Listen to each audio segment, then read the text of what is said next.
독일에서 태어난 칼 마르크스, 여러분들이 알고 있는 원래 이름은 칼 막스, 유대인 중산층 부모 밑에서 아주 풍족하게 자란 사람입니다.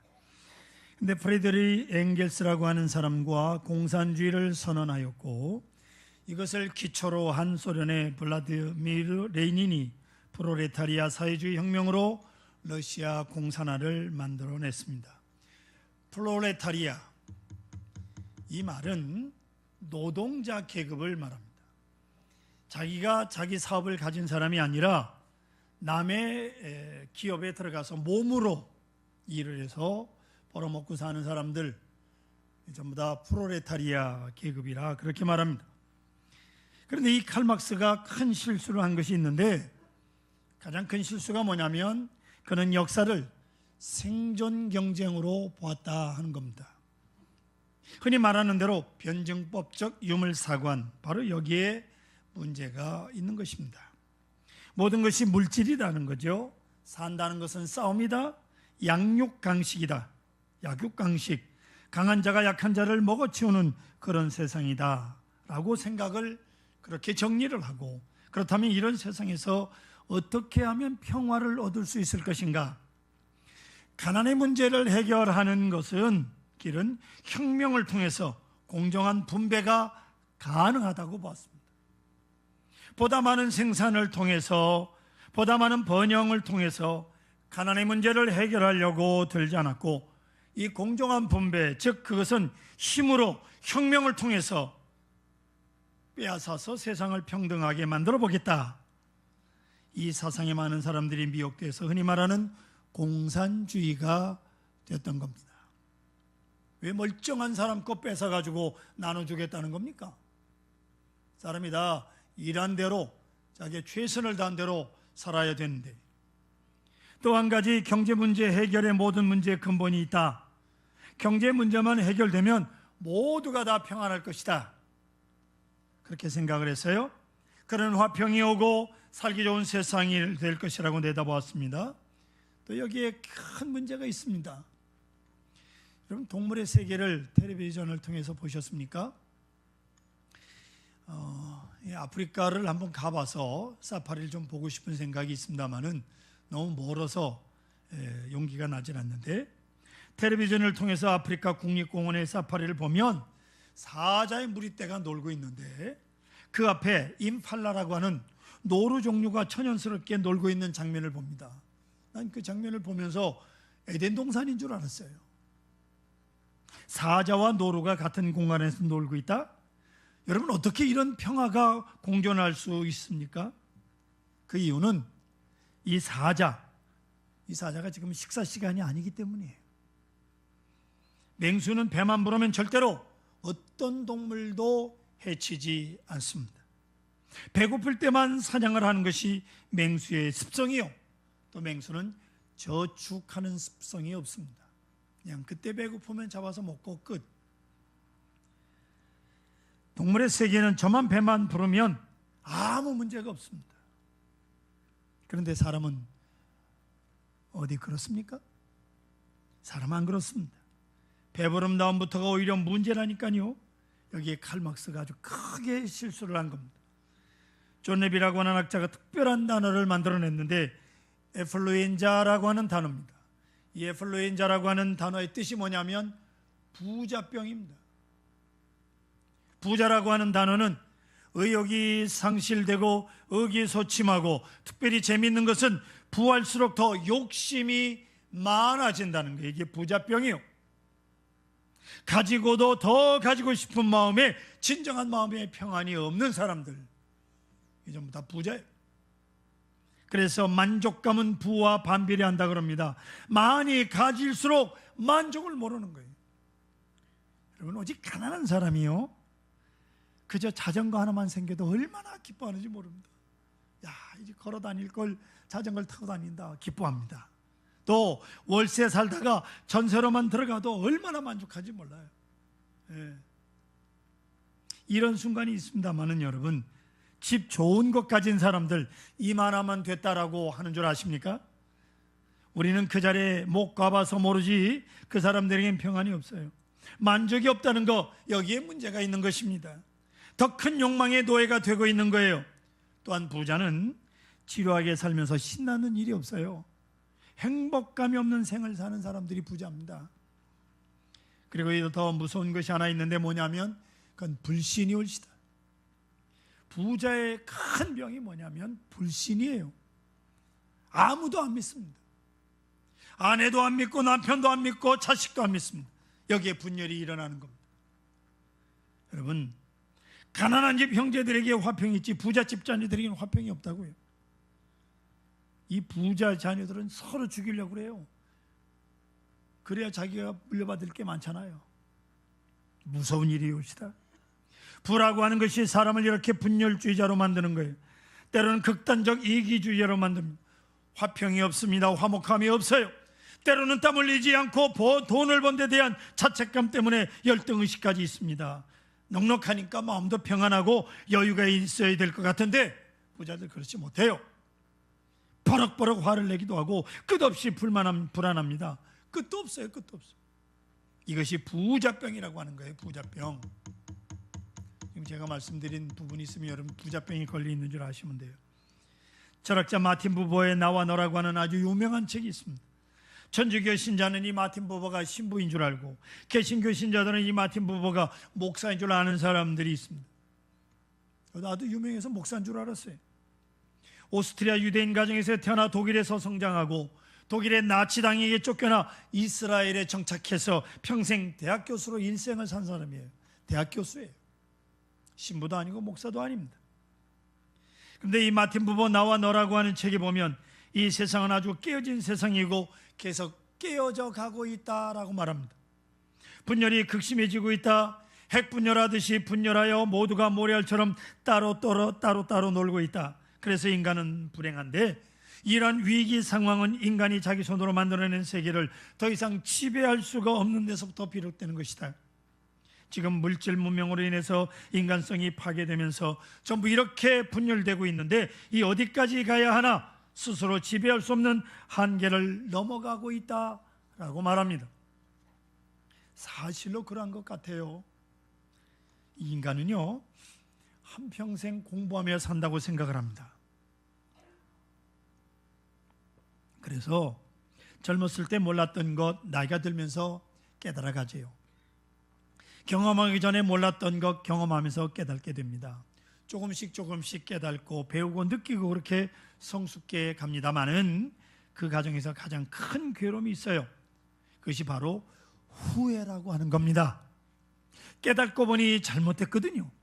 오늘 깨닫고 보니 또 잘못했습니다. 오늘 새롭게 알고 보니 또 지난날 잘못한 거예요. 그때는 잘못한 줄 몰랐는데 이제 보니 다 잘못한 겁니다. 잘못 살아가고 있었던 겁니다. 지금 그 후회가 있는 거예요. 우리 인간이 가지는 인간적 고통 중에 가장 큰 고통이 뭐냐? 후회라고 하는 고통이 올시다. 왜냐하면 돌이킬 수가 없기 때문에 다 지나간 그때가 나 좀 참을 걸, 그때 좀 이렇게 할 걸. 오늘 성경에는 야곱이라고 하는 사람이 한평생을 두고 깨닫고 깨우치고 뉘우치면서 살아가는 모습을 우리에게 아주 적나라하게 보여줍니다.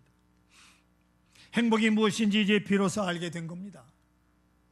그 방법을 몰랐는데 이제서 알 것 같은 거예요.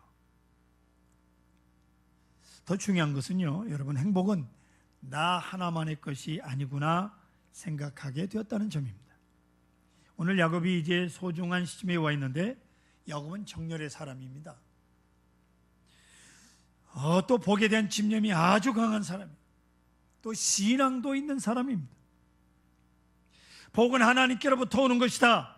그래야 하나님의 복을 받아야 된다. 그렇게 생각했던 신앙의 사람이에요. 그러나 전에는, 이걸 깨닫기 전에는 주어진 복이 아니라면 복을 빼앗기라도 해야 된다, 강탈하기라도 해야 된다고 생각했던 사람. 편법을 써서라도 수단과 방법을 가리지 않고 어쨌든 복을 받아야 된다라고 그렇게 생각한 대표적인 인물이 바로 이 야곱이에요.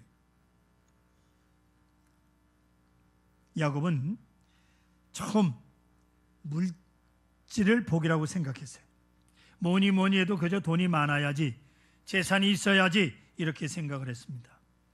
여러분, 야곱은요 머슴살이 하면서까지 돈을 모은 사람이에요. 악착같이 모은 사람이에요. 어쨌든 물질, 넉넉한 물질이 있어야 된다. 돈이 있어야 나이가 많아도 손자들이 반가워한다면서요. 예? 돈 없는 할머니 냄새 난다고 싫어한다. 돈이 있어야 반가워하지. 끝까지 내가 줄 수 있는 돈이 있어야지 내가 손을 내밀게 되면 안 되는 거예요. 넉넉히 돈을 쥐고 있어야 1년에 한 번이라도 아이들이 찾아오지. 그렇지 않으면 효도받기가 어렵다고들 합니다. 돈이 그만큼 소중한 거예요. 그래서 그저 목숨을 걸고 돈을 모으려고 애를 쓰는데, 이것이 첫 번째고, 두 번째는 가정이에요. 좋은 가정을 가져야겠다. 야곱은 그렇게 생각을 했습니다. 옛날로 말하면 자녀가 많아야 합니다. 넉넉한 자녀. 그래서 야곱은 두 번째로 가진 것이 가정인데 12아들, 12지파의 족장의 아들을 가지지 않았습니까? 아주 넉넉했죠. 그리고 아주 로맨틱하게도 야곱은 화끈한 연애도 한번 해본 사람이에요. 그리고 사랑하는 사람을 아내로 맞이합니다. 여러분, 이런 얘기 들어보신 적 있습니까? 열렬히 사랑하는 그 한 사람, 사랑을 얻기 위해서 14년 동안 머슴살이를 한 사람이에요. 미친 거 아닙니까? 뭔 여자를 얻자고 14년 동안 머슴살이를 해요. 아마 이런 역사는 없을 겁니다. 그런데 14년 하면 청춘이 다 가는데 좌우지간 라헬이라고 하는 그 여자를 얼마나 사랑했던지 그를 얻기 위해서 머슴살이를 하는데, 성경이 뭐라고 표현하느냐? 7년을 하루같이. 기가 막힌 얘기 아닙니까? 라헬을 얼마나 사랑했으면 7년이 그냥 눈 깜짝할 사이에 하루같이 지나가는 거예요. 14년이니까 이틀 지난 거지. 네. 14년을 이틀처럼 지난 것처럼, 그래서 사랑하는, 자기가 열렬히 사랑하는 사람을 아내로 맞이했다. 이게 서강교회 온 지 21년 되니까 저는 3일같이 지냈어요. 3일같이. 서강교회를 너무 열렬히 사랑해서.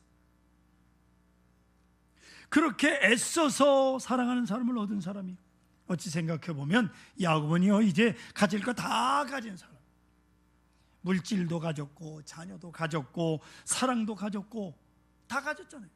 이제 뭘 더 필요한 게 있겠습니까? 그런데 문제는 다 가진 것 같은데 평안이 없다는 거예요. 두려운 마음이고 쫓기는 마음뿐입니다. 항상 불안하고 평안함이 없어요. 한참 후에 나이가 많아서 애굽 바로왕 앞에 섰을 때 창세기 47장 9절에 보니까 야곱이 바로에게 아뢰되 내 나그네 길의 세월이 130년이니이다. 내 나이가 얼마 못 되니 우리 조상이 나그네 길의 연주에 미치지 못하나 험악한 세월을 보내었나이다. 130년 얼마 안 된대. 얼마나 더 오래 살아야 돼 사람이. 예? 그러면서 하는 소리가, 중요한 거는 험악한 세월을 보냈다는 거예요. 오래 사는 게 중요한 게 아니잖아요. 이렇게 모으느라고, 이렇게 버느라고, 이렇게 잘 살아보느라고 험악한 세월을 살았다 그 말이에요. 자, 그 이유가 어디 있습니까? 왜 험악한 세월을 살았어요? 화평이 없기 때문에, 화목이 없었기 때문에 험악한 세월을 산 거예요. 이 더불어 함께 살아야 되는데 나 혼자만 잘 살려고 하는 거예요. 그것 때문에 불행한 거예요. 군웅이 활거하던 일본 천하를 통일하여 에도막부를 확립했던 도쿠가와 이에스가 쓴 인간경영이라고 하는 책에 보면 그가 이런 말을 합니다. 싸움에서 이긴다는 것은 참으로 통쾌한 일이다. 그러나 진 사람의 고통만큼 그림자가 남는 것이다. 잘 들어보세요. 내가 이겼습니다. 이겼기 때문에, 나는 이겼으니까 진 사람이 있을 거 아닙니까? 진 사람, 지금 그는 쓰라린 아픔을 가지고 있는 거예요. 그만큼 그림자가 남는 것이다 그 말이에요. 그런 거로 참으로 승리라고 하는 것은 싸우지 않고 이기는 겁니다. 더 나아가서 화목하면서 이기는 거예요.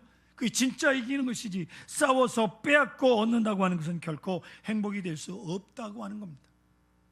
요새는 이렇게 말할 수 있습니다. 내가 어떻게 누구 권유라도 오래전에 땅을 하나 사놨는데 시간이 지난 후에 거기 주변이 개발되면서 거기 땅값이 확 올랐어요.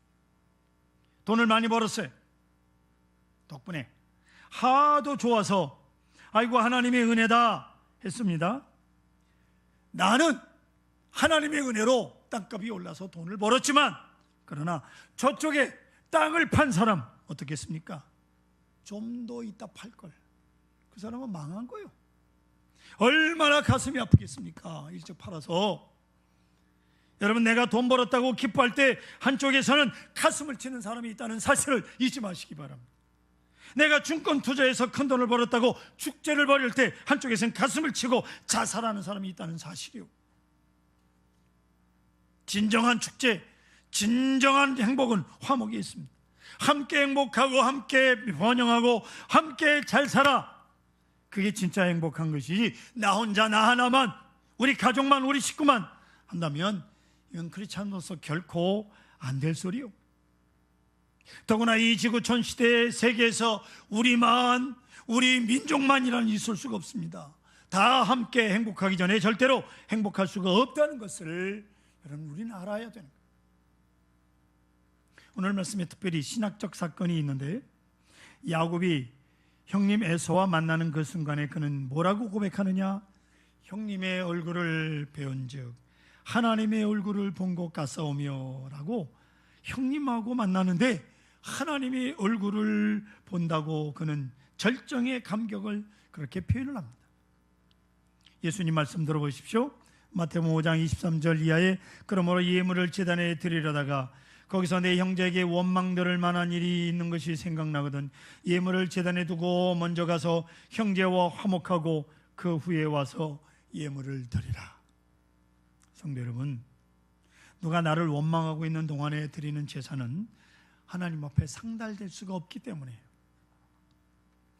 또 신약성경 히브리 12장 14절에 보면 이렇게 말씀합니다. 같이 읽겠습니다. 앞에 보십시오. 같이 시작.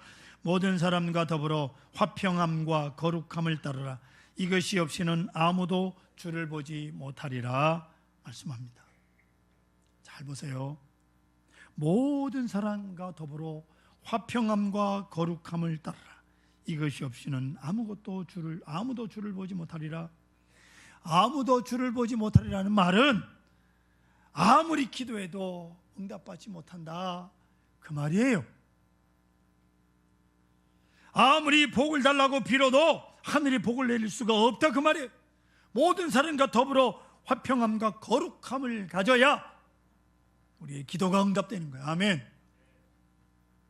화평함이 없이는, 원망과 불평의 사람들에게는 하나님께서 복을 내리지 않는다, 그 말이 옳시다. 여러분, 야곱 쪽에서 볼 때 사실 변명할 말이 많은 사람이 야곱이에요. 그러나 이 변명은 통하지 않습니다. 존 그레이라고 하는 사람이 쓴 화성남자, 금성여자 사랑 잠언록이라는 책이 있어요. 그러니까 남자고 여자는요, 남자는 화성에서 오고 여자는 금성에서 왔다. 그러니까 말을 하면 이게 본질상 안 통해요. 안 맞아. 그런 줄 알고 살라고 뭘 그냥 맞는 것처럼 그렇게 그냥, 뭐 아내가 남편들 무슨 혀처럼 그렇게 굴러줄 줄 알아요? 천만의 말씀이에요. 안 통한다니까. 그냥 남자는 남자로 살고 여자는 여자로 사는 거예요. 그거 뭐 깨가 쏟아진다는 소리, 그것도 웃기는 소리요. 내가 무슨 얘기를 하려고 하느냐? 편견을 버리고 마음을 열면 자신에게 맞는 사람을 알아볼 수 있다라고 말하고, 이상적인 상대란 완벽한 사람이 아니다. 우리라는 관계 속에서 완벽할 따름이다. 인간의 관계에서 상처받는 이유는, 우리가 서로 상처받는 이유가 뭐냐? 90%가 과거에 연유한다는 거예요. 지나간 일 때문에 상처를 받는다는 거예요. 과거에 매이는 사람은 항상 부러워할 수밖에 없습니다. 과거의 일을 깨끗이 잊고 오직 미래만을 생각할 때 하나가 될 수 있고 화평할 수가 있는 거예요. 옛날 일을 되씹고 또 되씹고 되씹고 아무리 되씹어 보아도 이로써 화해되는 법이 없어요.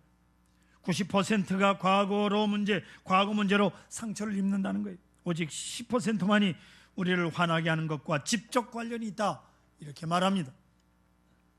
여러분 잘 아시는 대로 야곱과에서는 쌍둥이 형제입니다. 지금 야곱은 화평을 잃어버렸고 평안이 없어졌는데 나름대로 할 말은 있어요. 에서가 사냥에서 돌아왔을 때 몹시 배가 고파가지고 죽을 쓰고 있는 야곱에게 죽 한 그릇을 달라고 말하죠. 이때 야곱이 말하기를 형님의 장자권을 내게 파세요. 그러면 죽을 드리겠나이다. 배가 고픈 에서는 장자권이 대수인가요? 그래서 그래 너 가져라 하고는 죽 한 그릇을 얻어 먹었어요. 야곱 쪽에서 보면 이제 거래가 끝난 겁니다. 이제 야곱이 장자예요. 너 가져라 그랬으니까. 에서의 생각 없이 한 말이지만 이제 장자는 야곱이 된 거예요. 그러니까 야곱이 아버지를 속인 것은 잘못이지만 형이 화가 나서 야곱을 죽이겠다고 하는 것은 형 에서의 잘못. 지가 팔아놓고 왜 이제 와서 죽이겠다는 거예요. 따지자면 야곱은 할 말이 있다 그 말이에요. 남의 약점을 이용한 간사함이 있지만 야곱은 야곱대로 할 말이 있다. 그러나 이것은 양심을 속이는 일이요. 세상 사람 앞에 내가 옳습니다. 불화의 원인이 내게 있는 것이 아니라 형 에서에게 있습니다 라고 야곱이 말합니다. 그러나 이것은 통하지 않는 거예요. 야곱 자신이 그 원인 하나님과의 관계에서 그리고 형님과의 관계에서 해결을 해야 되는 거예요. 그렇게 말은 하지만 마음의 평안이 없잖아요. 형님의 책임이라고 밀어붙일 수 없어요. 책임을 전가할 수가 없습니다. 아무리 설명을 해도 내 마음은 여전히 평안할 수 없기 때문입니다. 화해라고 하는 것은 절대적인 겁니다. 절대 필요한 겁니다. 야곱이 인간적인 방법을 다 써봤어요. 오늘 성경 앞뒤를 잘 살펴보면 일단 도망을 가기도 하고요. 또 오늘 성경에 보면 예물을 보내기도 하고요. 만일 형님이 쳐들어온다면 이렇게 저렇게 도망가겠다는 계획까지 세우잖아요. 예. 두 아내 먼저 보내고 그 다음 레아의 자식들, 그 다음에 라의 자식 요셉 뭐 이렇게 차례차례 앞서부터 죽이기 시작하면 저 뒤에 있는 라헬하고 에서는 좀 도망가서 살라 그 말이겠죠. 형님이 400명의 군사를 거느리고 나를 죽이러 온다는 거예요. 답답하고 참 괴롭기 짝이 없습니다. 이제 야곱은 야복 강가에서 철의 기도를 드립니다. 하나님 앞에 홀로 남아서 간절히 기도합니다. 야곱에게 전에는 기도 제목이 많았다고요? 예? 얼마나 많습니까? 건강 주세요, 물질 주세요, 자녀 주세요, 뭐 주세요, 뭐 얼마나 기도 많이 했겠습니까? 근데 오늘은 그게 아니에요. 오직 한 가지, 화목을 주세요. 형님과 화평하게 해주세요. 이게 딱 한 가지야. 형님과 화목하지 않으면 죽게 생겼거든. 오로지 화평, 그 하나만을 위해서 밤새 기도하는 거예요. 밤새. 그리고 하나님의 응답을 받고 이 강을 건너서 형님을 만나게 됩니다. 마지막에 단독으로 만났습니다. 무방비 상태로 만난 거예요. 형님이 칼을 휘두를 수도 있는 처지입니다. 그러나 하나님의 은혜를 믿고 기도응답을 믿고 가서 형님을 만납니다. 오늘 성경에 보니 형님이 달려와서 끌어안고 입을 맞춥니다. 너무나도 감격해서 야곱이 이렇게 말하는 겁니다. 형님의 얼굴을 배운즉 하나님의 얼굴을 본 것 같습니다 라고 말이죠. 20년 동안 맡겼던 담이 무너질 때 이 같은 감격을 야곱이 느꼈다 그 말이에요. 하늘이 열리는 것을 경험하는 거예요. 그 옛날 고향에서 피난의 길을 떠났을 때 베델에서 하늘이 열리는 꿈을 꿨습니다. 하늘에서 사닥다리가 내려오고 천사가 오르락내락하고 하나님의 음성이 들려지던 그런 경험이 있습니다마는 오늘은 좀 더 실제적이요. 원수되었던 형님과 끌어안고 입을 맞추고 그러는 순간 하늘이 열리는 기쁨을, 이런 기쁨이 있어야 돼요. 하늘이 열리는 기쁨. 사랑하는 성도 여러분, 이기적인 복은 없습니다.